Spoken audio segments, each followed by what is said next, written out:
Vukile is a property fund with a dual listing on the Johannesburg Stock Exchange and the Namibian Stock Exchange. The company successfully raised 850 million rand to acquire a 1.5 billion rand portfolio from Sanlam as it continues to look for growth, especially in the retail sector. Vukile has a market cap of 6.6 billion rand and a price to earnings ratio of 12. Now, I think you've spoken about Vukile favorably before. That was my hot stock. I remember telling you that around about 14 Rand and a dividend of around about 60 cents ago. It's trading now around about 16 Rand and it's paid you the divvy.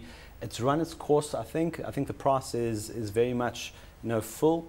However, it's already, new management came in. Mr. Lawrence Rapp, very energetic. He straight away is running, buying the portfolio from Sanlam, a sizable portfolio. No longer is this, it would have been below a mid-cap. It's about 1.5 billion yes. in terms of the Sanlam portfolio, is that exactly. right?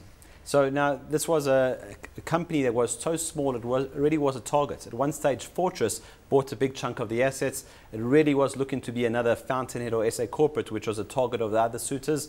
However, now he's buying bigger chunks, he's going places, and we are very happy with what he's doing, so much so that he's unwound that price. The price has started to run, but we think it has run to, a very full price at the moment.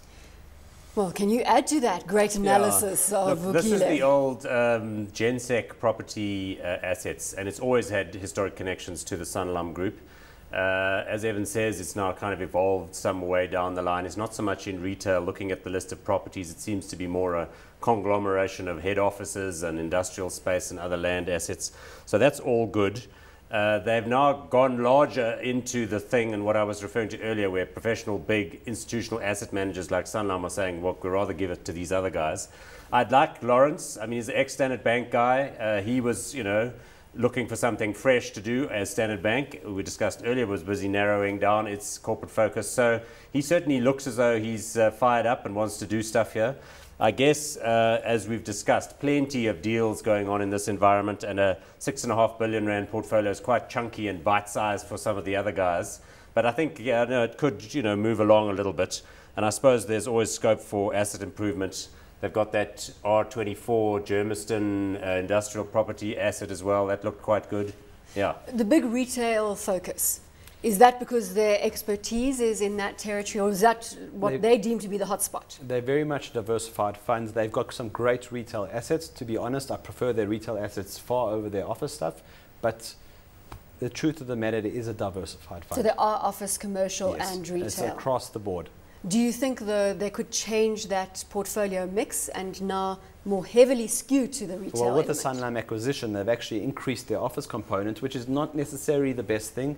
But again, Lawrence didn't just buy 1.5 billion straight away and that's it, and he's kind of washing his hands with new acquisitions. There are potentially new assets coming on board. So I think as I said, he never came to sit idly. I think it's Standard Bank's loss.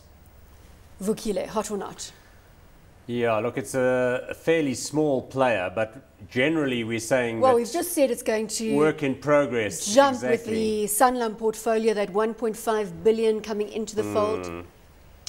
Yeah, why not? If this is your sector. Did I turn you around on that? Is that what I'm supposed to do here? Well, my general rule of thumb is to avoid the smaller players. But I suppose 6.5 billion, that's a real sized entity, and we're arguing that there's scope for yield compression as global investors get more interested in Africa and so on, so why not? But you did miss Evan saying that it's fully priced at current levels. Well, You've made your choice now. You said hot. Hot or not for you, Evan? Unfortunately not. It's run its course for the time being. I need to wait to cool off.